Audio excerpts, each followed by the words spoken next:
Good afternoon. This is Kevin G. Chapman speaking from my basement enclave in central New Jersey. I am thrilled to be participating in the Princeton Public Library's Local Author Day video clip. Local Author Day this year, 2023, is on Saturday, April 29th. Please come by and say hello. Today I'm going to be reading to you from my newest novel, Dead Winter. I am a mystery and thriller author, and this is a standalone book that is my most recent. So to set the stage for the clip, Monica Williams has just telephoned her lawyer, Rory McIntyre, and told him that she returned home to find her husband, Tom Williams, dead in their apartment. Rory rushes over to help Monica, an old friend of his, and we have this scene early on in the book. Before Rory could say anything else, two men wearing jackets and ties strode purposefully across the kitchen, accompanied by a uniformed officer. One was slightly taller and thinner than the other, and he was the first to speak. "Mrs. Williams?" "Yes," Monica said, looking up. Rory raised his head without speaking. "I'm Detective Steve Berkowitz." He had a thick New York accent. "This is my partner, Detective George Mason." Berkowitz gestured toward his shorter and rounder partner. "I'm sorry to have to do this, but we need to ask you a few questions about what happened here. Is there somewhere we can talk in private?" Monica looked at Rory. I'm not sure." She squeezed Rory's hand, digging a polished nail into his sensitive flesh. Rory snapped to attention, pulling his hand away and rubbing his scratched skin. "Detective Berkowitz, my name is Rory McIntyre, and I'm Mrs. Williams' lawyer.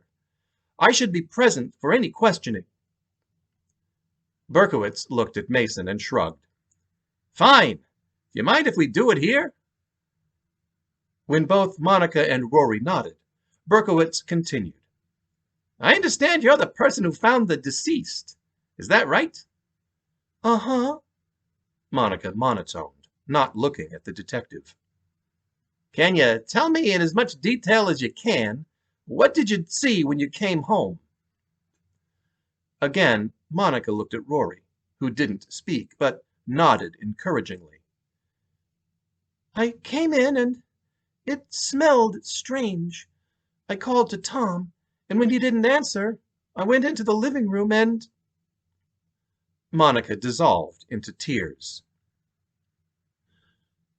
A few minutes later, Detective Berkowitz and Mason returned to the kitchen nook. "I'm sorry, ma'am, I need to ask you, when was the last time you had any communication with your husband? A phone call or email or text?"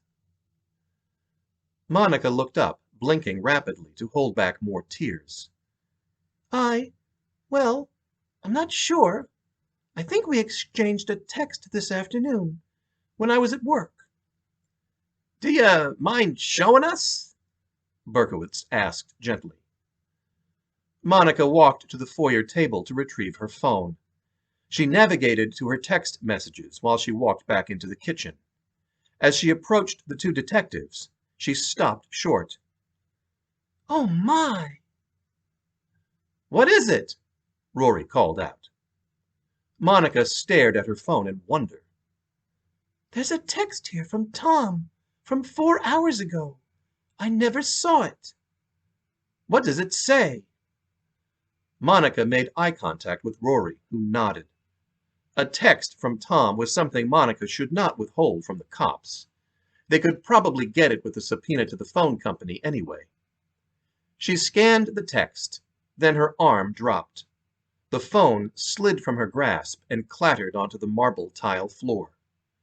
Rory jumped up and rushed to Monica, who slumped into him as he put his arms around her. Berkowitz grabbed the phone without asking permission. He read the text. "I'm sorry. I love you."